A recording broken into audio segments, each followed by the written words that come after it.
Podcasts are hot right now. How do I know? Well, you're listening to one right now, aren't you? But you might be wondering, how on earth do I get my voice out there and start my own podcast? It all seems so intimidating. Between hosting and platforms and monetization, it can get real complicated real quick. Well, I'm going to let you in on a little secret. We started this podcast over 2 years ago, not knowing clue one on how to do it. So how do we do it? We did it with Anchor. Anchor is the free podcast app with creation tools that allow you to record and edit your podcast right from your phone or computer. And Anchor will distribute your podcast for you, so it can be heard on all the platforms like Spotify, Apple Podcasts, and many more. And everybody likes money, right? Well, you can make money from your podcast with no minimum listenership. It's everything you need to make a podcast in one place. So go right now, download the free Anchor app, or go to Anchor FM to get started. It's the E-Commerce Minute, your daily dose of e-commerce, tech, and retail news with your hosts, Bart Mraz and John Suter. The E-Commerce Minute is a production of Sumo Heavy, a digital commerce consulting firm in Brooklyn, New York, and Philadelphia. Find us on the web at sumoheavy.com. This episode of the E-Commerce Minute is brought to you by Send Pro Online from Pitney Bowes. With Send Pro Online from Pitney Bowes, it's just click, send, and save for as low as $4.99 a month. Send envelopes, flats, and packages right from your desk, and you're back in business in no time. And for being a loyal E-Commerce Minute listener, you'll receive a free 30-day trial to get started and a free 10-pound scale to ensure that you'll never overpay. Save time and money on mailing and shipping with Send Pro Online. Starting at $4.99 a month, you can qualify for special USPS rates for letters and priority mail shipping. Calculate exact postage online, and print labels right from your PC. So go to pb.com/minute to access this special offer for a free 30-day trial plus a free 10-pound scale to get started. That's pb.com/minute. Experience shipping made simple with a free trial of Send Pro Online from Pitney Bowes. It's E-Commerce Minute, episode 573.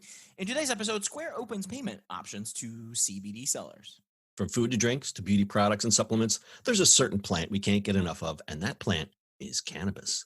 Today, you can't walk into a store without them carrying at least one CBD-related products. So, of course, tech companies are looking to capitalize on this growing trend.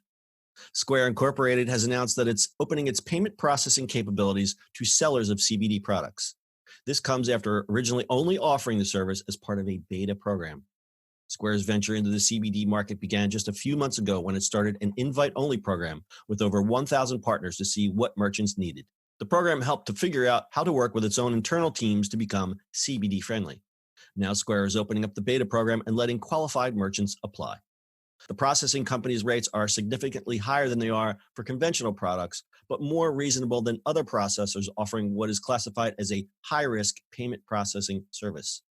Square will charge CBD sellers 3.9% plus 10% transaction for in-person tap, swipe, and dip payments. Online payments will cost 4.2%, 4.20, plus 30 cents per transaction. Sellers will also be able to access other Square business services, including payroll and inventory management offerings. Square's announcement event, Hudson Gaines Ross, co-founder of Plant People, a CBD company, said that accepting credit card payments is letting brands flourish and actually invest in other parts of the business, like marketing, hiring, and digital plays. He said previously about 20 to 30% of transactions were declined for random reasons, and now with the Square integration, the company is seeing an increase of 30 to 40% in sales. Square said the product sold through its platform must be hemp-derived and contain less than 0.3% THC in accordance with the Farm Bill's definition of hemp. Good for Square. Yep. Smart move. Yeah, everybody's getting into it, right? Yeah.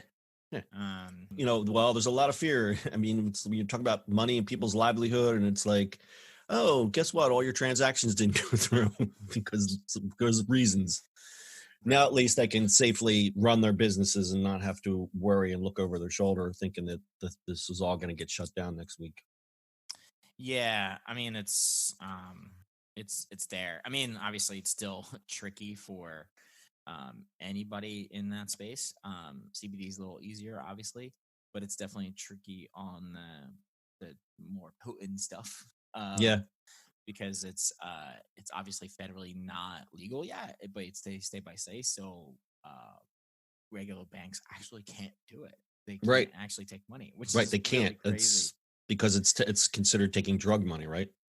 Yeah, to put it in simple terms. Banks are federally insured, right? So they can't actually do it.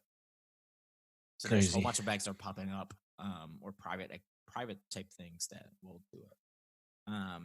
It's money making. I don't understand Like if you look at the past few years, look how much taxes has been done, and how, like the amount of money that goes through around CBD and THC and just pot, just all over the place. It's Yes, just nuts. see Colorado. Yeah, yeah. So Yeah, I think the country is slowly but surely coming around. But let me ask you specifically about Square. How can Square stick its leg out there or stick its arm out and offer to do this, even though it's still considered a risky, in air quotes, business? Do you think they're just gambling, or they're just saying like, "Hey, we've got enough capital and enough resources no, behind us"? Or no, because if you look at it, Canada is all legal. I think it'd be in Canada. I mean, right, Square is Canada. I mean, Square is in Canada, right? Shopify for a very long time only did Canada for that. You can do CBD now in US with Shopify, but you can't do GT because it's state by state, right? right? Um, so there's definitely that. The funny part of this, we actually just had this conversation yesterday, about sort of pot or hemp things, right? And liquor, because liquor is harder than hemp. Weirdly enough, there's no if you can't really do it for liquor because with the 3 tier system type of thing with taxes and how states work with liquor, you actually can't really sell online.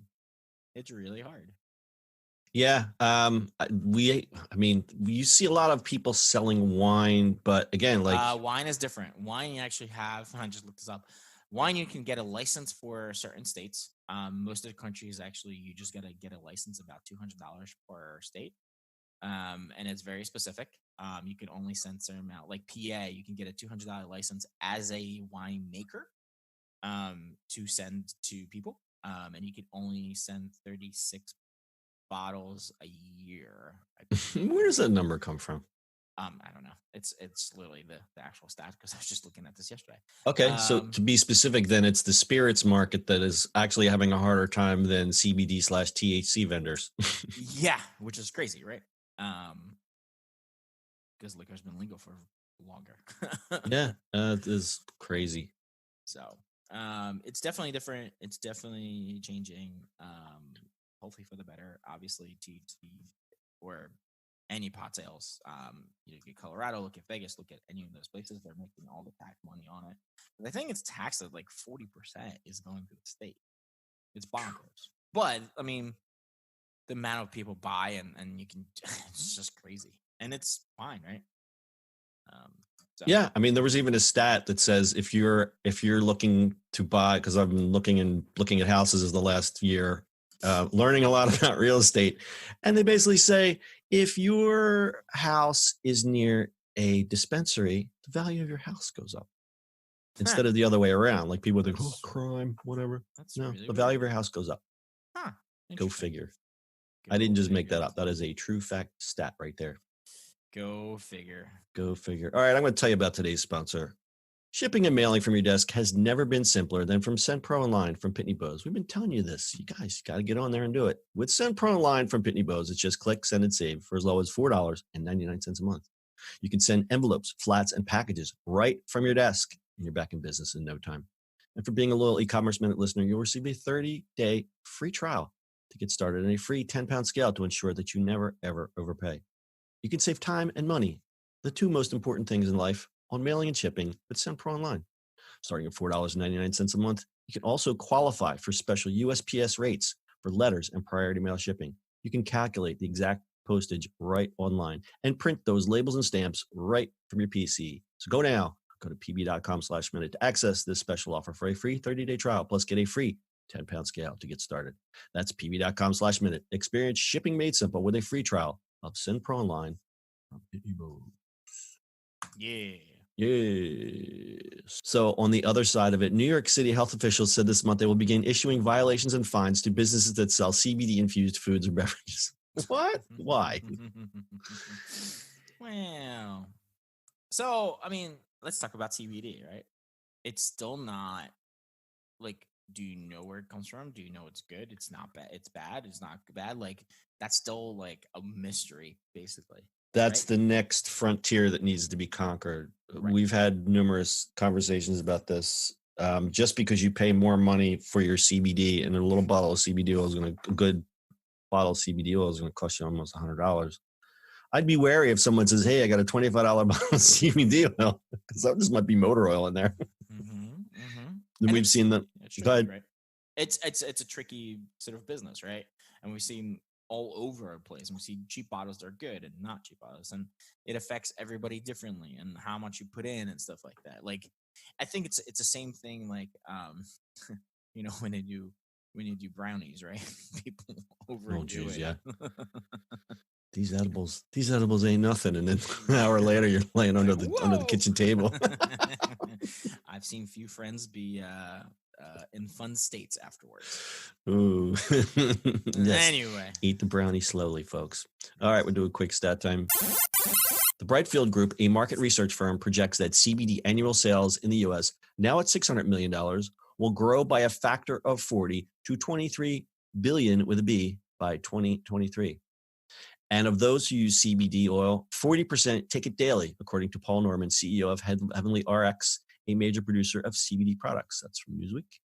And a survey by Consumer Reports earlier this year found that 22% of CBD users are using it as a substitute for prescription medications. Yeah, I mean, a lot of people are calling this a miracle drug. And listen, some people say, "Oh, well, it's a placebo." So what? If it works, it brings you relief. So what? Who cares? That's pretty much true. Yeah, pretty much true. And I think a lot of what is stopping a more open expansion of CBD is obviously the drug companies. Why would they want to see something natural come to be? But I mean, don't you think that those companies will eventually go, "Well, we're screwy. Let's actually invest money into it"? Yeah, you would think. I mean, that's why the large tobacco companies, I don't know, they keep Altria, like brands like Altria, they're investing heavily into marijuana farming. Yeah, why would you not, right? Especially if you're a tobacco place, right? Like, yeah. Of course you would. Yeah, and especially now, what's happening with the Juul and all the smokeless vaping, people are dying, which is not funny at all. But everyone thought that vaping was the answer to smoking, but all it did was substitute one habit for another, with sounds to me like worse consequences in the short term. So it'll be interesting to keep an eye on that. But anyway, that is Square. You'll be able to not only go to Shopify and set up a store, but now you can process your payments through Square. Everyone's happy in the end. Bart, you got anything else? No, that's it. All right. That's your e-commerce minute for today. See you on the internet tomorrow. That's it for today's show. If you like the show, do us a favor and subscribe, or leave us a review on iTunes. And don't forget, you can now listen to the e-commerce minute on your Amazon device. Just add e-commerce minute to your flash briefing. And finally, if you have a comment or suggestion, or just want to say hi, find us on social media @Sumo Heavy.